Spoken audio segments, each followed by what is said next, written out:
Luc chapitre 22. La fête des pains sans levain appelée la Pâque approchait.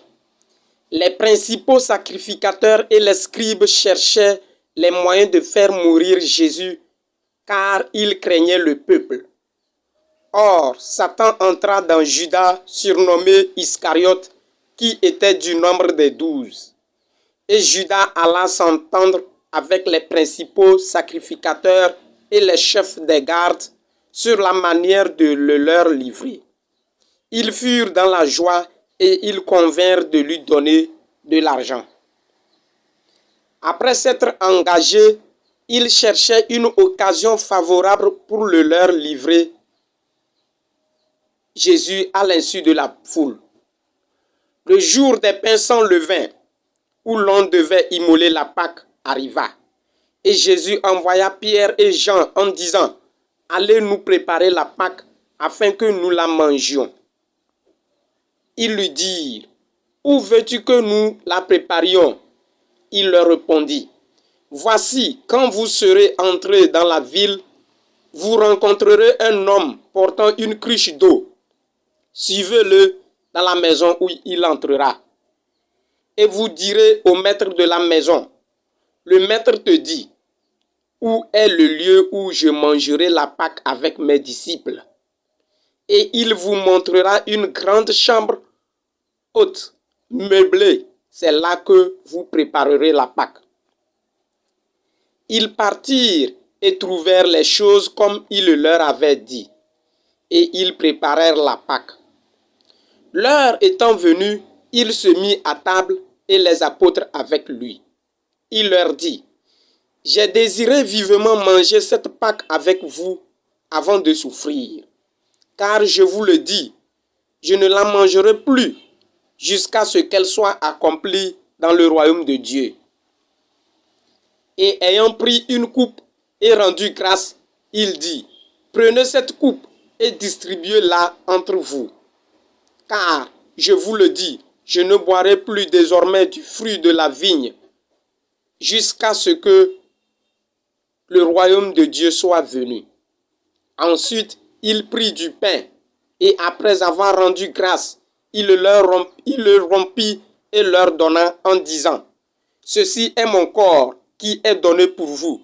Faites ceci en mémoire de moi. » Il prit de même la coupe après le souper et la leur donna en disant, « Cette coupe est la nouvelle alliance en mon sang, qui est répandue pour vous.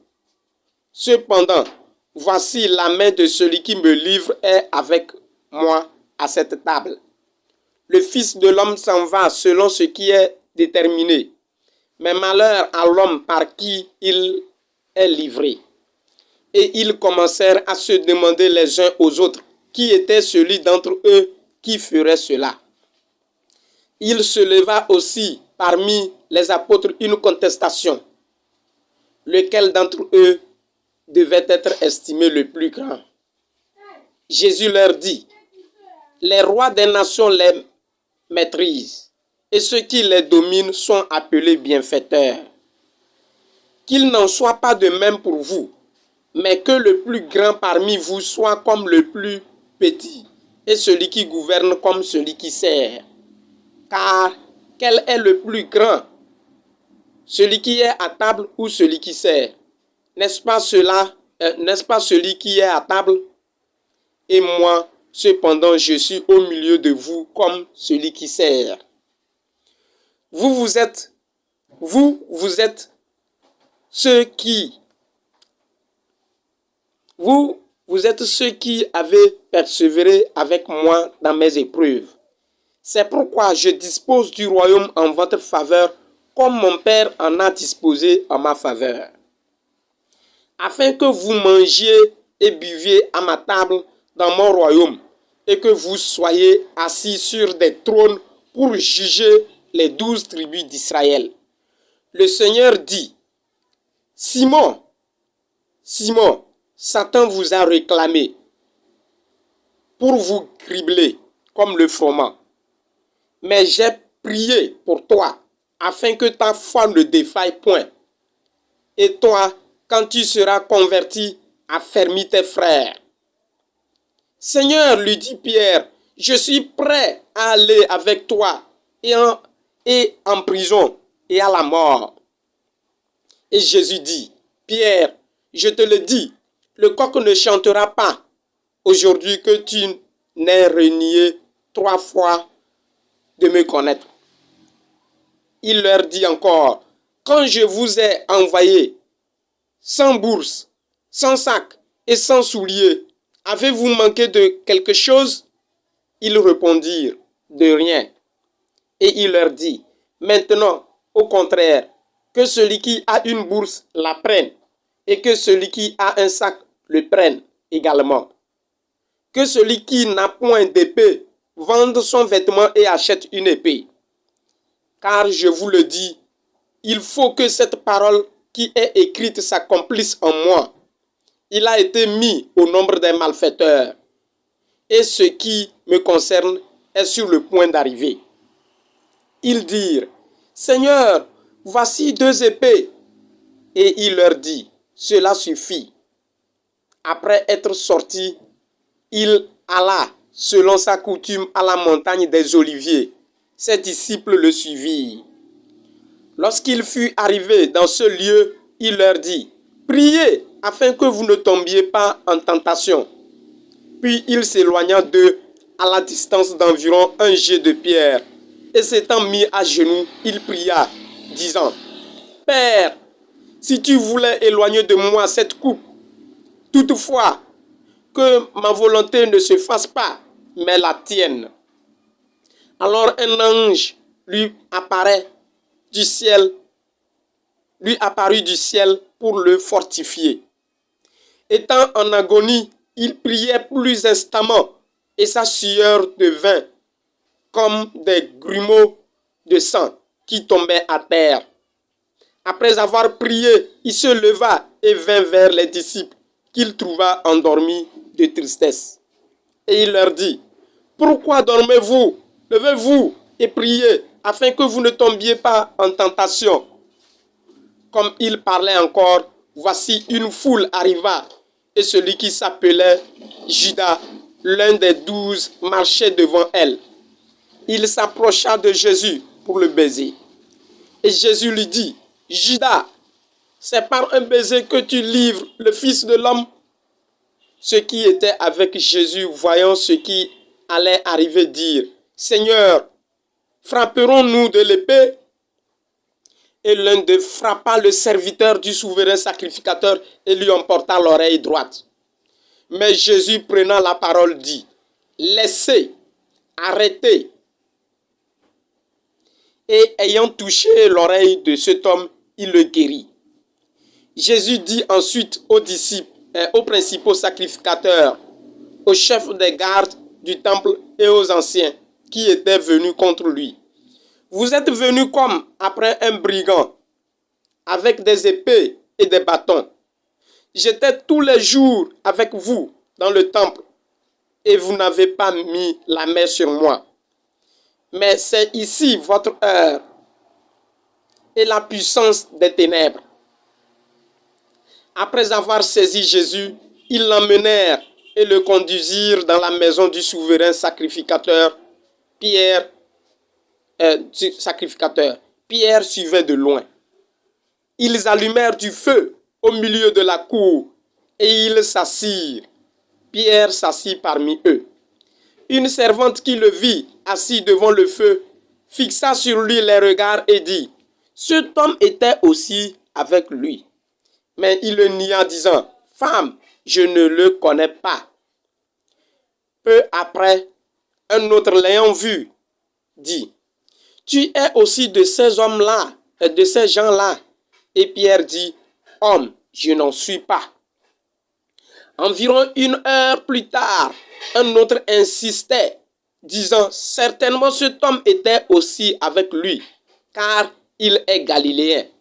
Pierre répondit, homme, je ne sais ce que tu dis. Au même instant, comme il parlait encore, le coq chanta.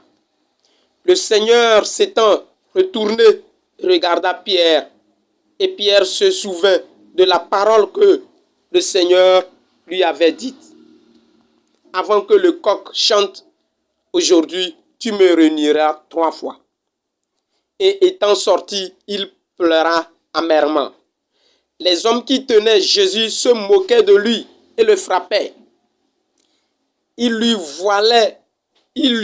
voilèrent le visage et ils l'interrogèrent en disant « Devine qui t'a frappé ?» Et ils proféraient contre lui beaucoup d'autres injures. Quand le jour fut venu, le collège des anciens du peuple, les principaux sacrificateurs et les scribes s'assemblèrent et firent amener Jésus dans leur sanhédrin.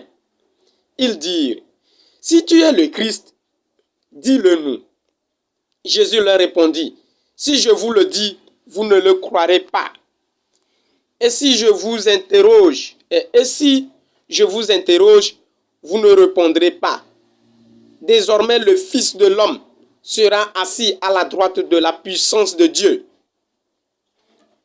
Tous dirent « Tu es donc le Fils de Dieu ?» Et il répondit « Vous le dites. Je le suis. » Alors ils dirent « Qu'avons-nous encore besoin de témoignages? Nous l'avons entendu nous-mêmes de sa bouche. »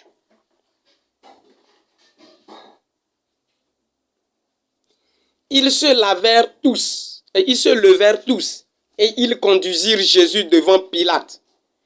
Ils se mirent à l'accuser, disant « Nous avons trouvé cet homme excitant notre nation à la révolte, empêchant de payer le tribut à César, et se disant lui-même Christ, roi. » Pilate l'interrogea en ces termes. « Es-tu le roi des Juifs ?» Jésus lui répondit, « Tu le dis. » Pilate dit aux principaux sacrificateurs et à la foule, « Je ne trouve rien de coupable en cet homme. » Mais ils insistèrent et dirent, « Il soulève le peuple en enseignant par toute la Judée, depuis la Galilée où il a commencé jusqu'ici. » Quand Pilate entendit parler de la Galilée, il demanda si cet homme était galiléen. Et ayant appris qu'il était de la juridiction d'Hérode, il le renvoya à Hérode, qui se trouvait aussi à Jérusalem en ces jours-là. Lorsque Hérode vit Jésus, il en eut une grande joie, car depuis longtemps il désirait le voir à cause de ce qu'il avait entendu dire de lui, et il espérait qu'il le verrait faire quelques miracles. Il lui adressa beaucoup de questions, mais Jésus ne lui répondit rien. Les principaux sacrificateurs et les scribes étaient là et l'accusaient avec violence. Hérode, avec ses gardes, le traita avec mépris, et après s'être moqué de lui et l'avoir revêtu d'un habit éclatant, il le renvoya à Pilate. Ce jour même, Pilate et Hérode devinrent amis d'ennemis qu'ils étaient auparavant.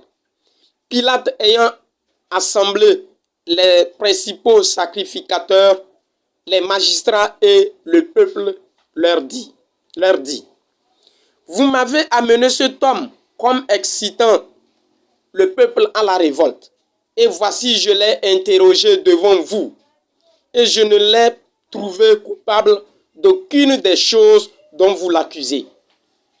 Hérode non plus, car il nous l'a renvoyé, et voici cet homme n'a rien fait qui soit digne de mort. Je le relâcherai donc, après l'avoir fait battre de verge. » À chaque fête, il était obligé de leur relâcher un prisonnier.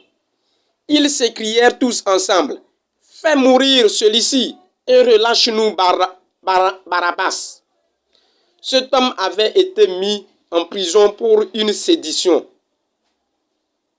qui avait eu lieu dans la ville et pour un meurtre.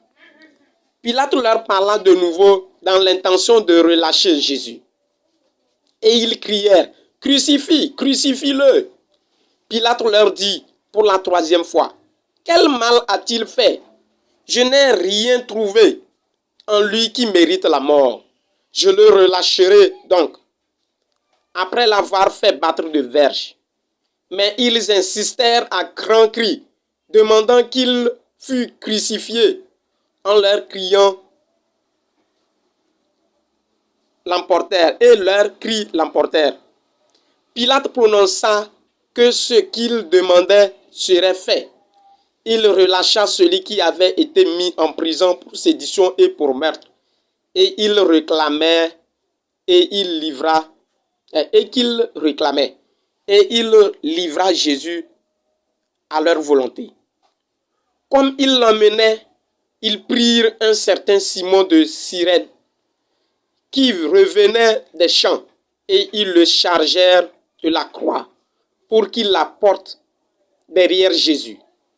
Il était suivi d'une grande multitude de gens du peuple et de femmes qui se frappaient la poitrine et se lamentaient sur lui.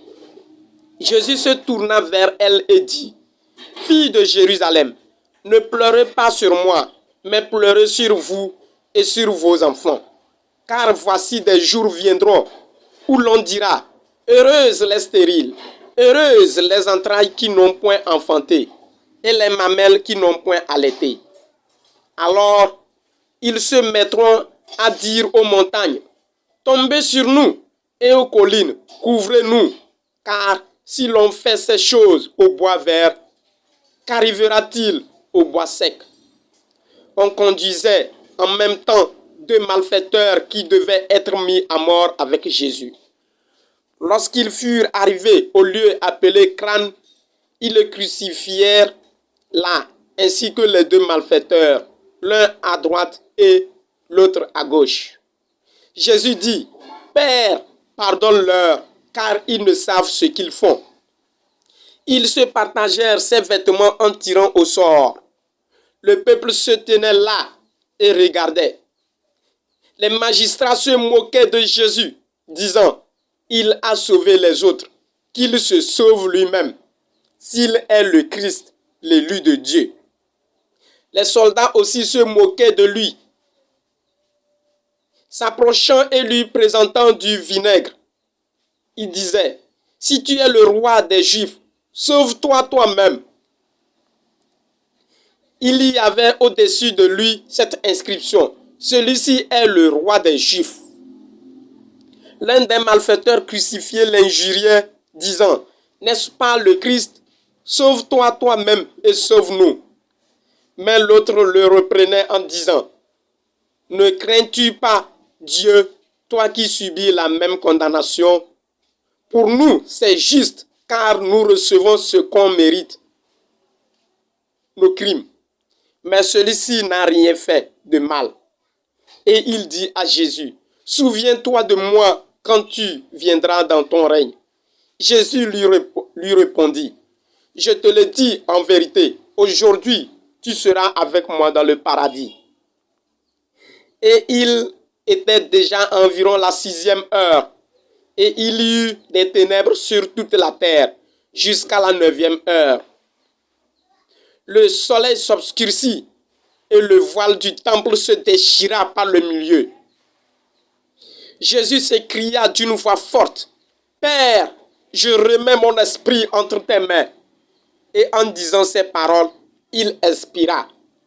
Le centenier, voyant ce qui était arrivé, glorifia Dieu et dit, « Certainement cet homme était juste. » Et tous ceux qui assistaient en foule à ce spectacle, après avoir vu ce qui était arrivé, s'en retournèrent, se frappant la poitrine.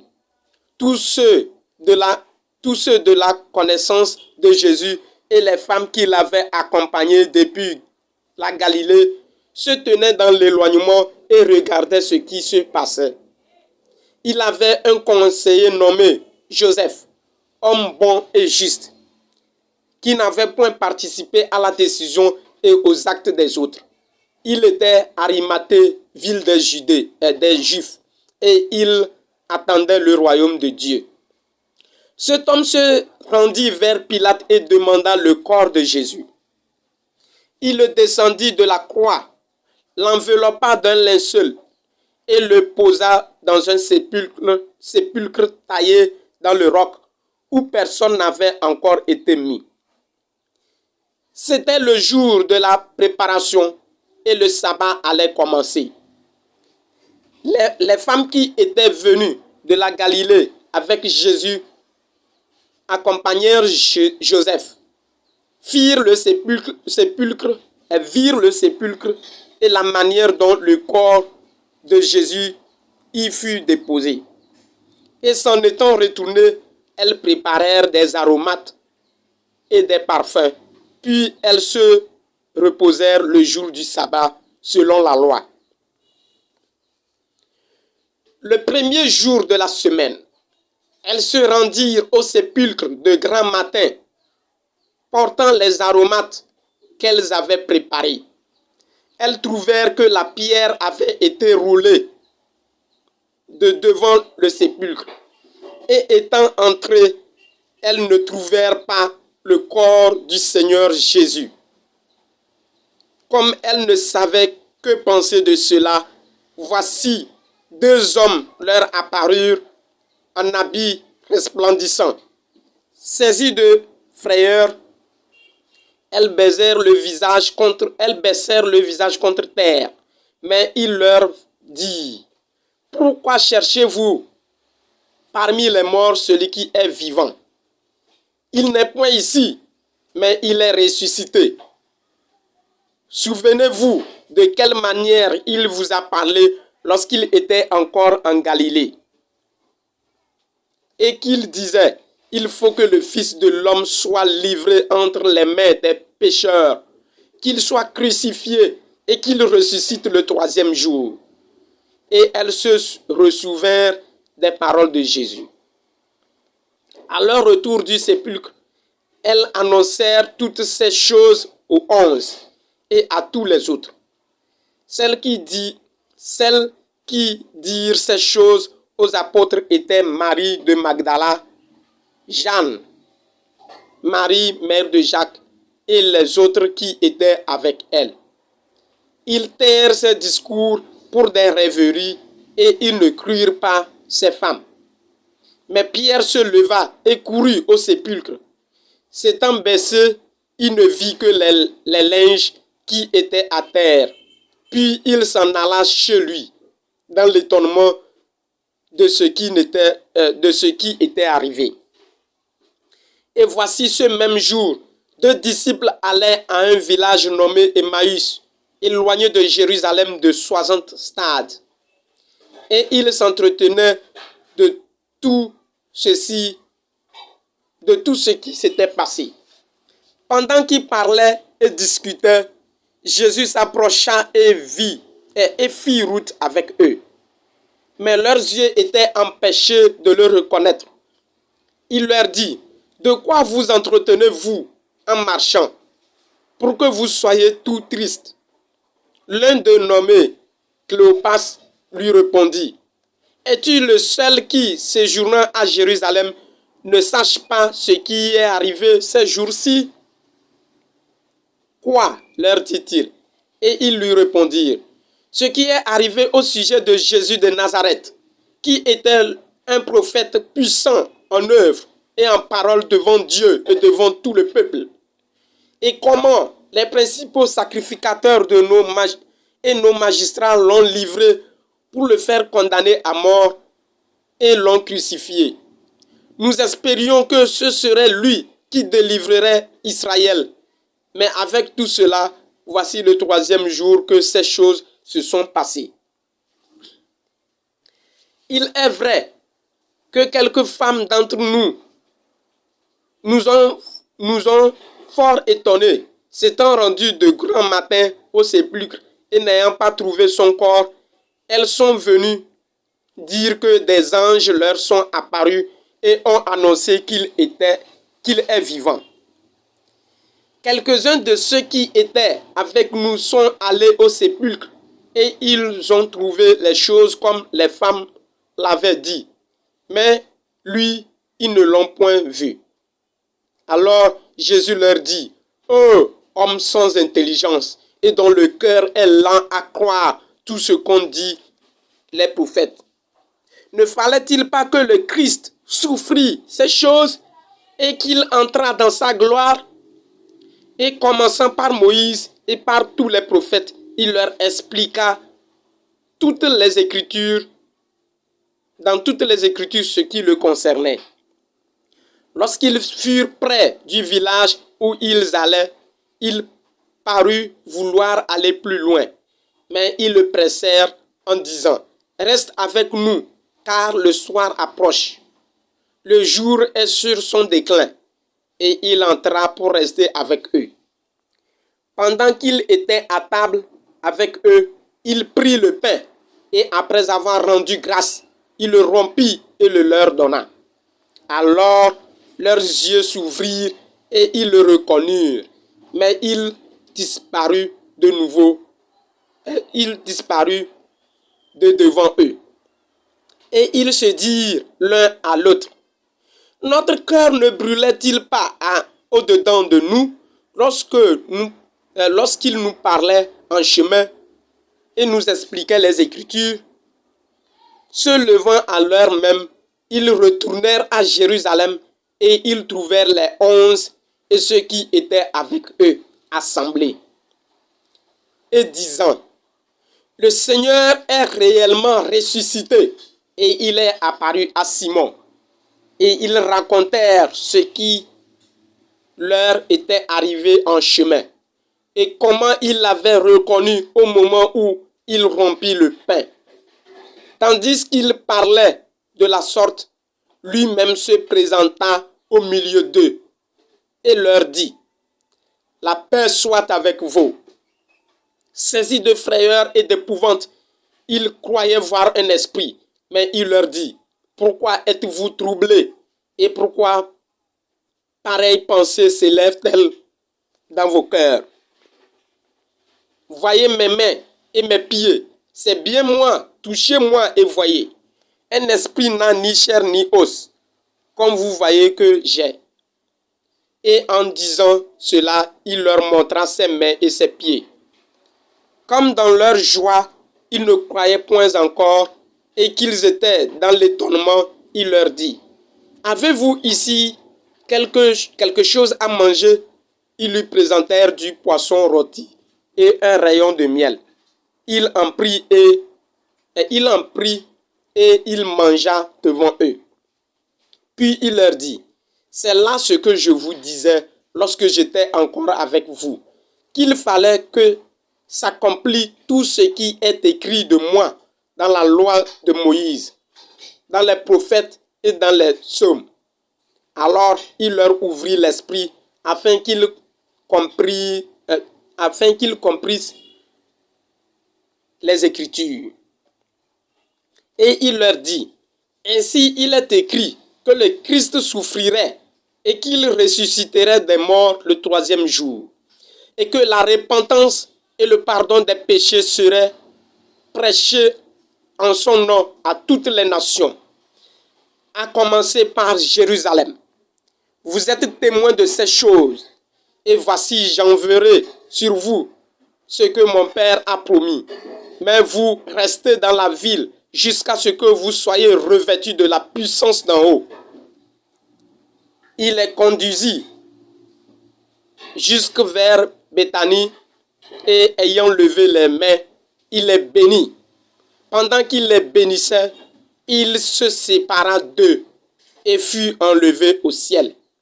Pour eux, après l'avoir adoré, ils retournèrent à Jérusalem avec une grande joie. Et ils étaient continuellement dans le temple, louant et bénissant Dieu. Amen.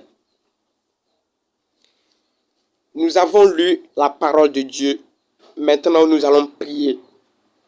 Disons tout simplement au Seigneur Jésus de nous pardonner pour notre incrédulité, de nous pardonner pour notre négligence. Nous savons, Papa, que nous sommes à l'heure actuelle où nous sommes en train de prier sous la menace d'une maladie. Papa, habituellement pour célébrer la Pâque, nous nous retrouvions ensemble. Mais aujourd'hui, il n'a pas été possible. Père, tu es mort, tu es ressuscité. Seigneur, que la puissance de résurrection, oh Seigneur, utilise ta puissance de résurrection pour stopper cette maladie de corona. Seigneur, l'humanité tout entière n'attend que toi. Seigneur, si tu ne nous sauves pas, qui d'autre peut nous sauver? Si tu ne nous écoutes pas, qui d'autre peut nous écouter? Papa, aie pitié de nous. Papa, aie pitié de l'humanité.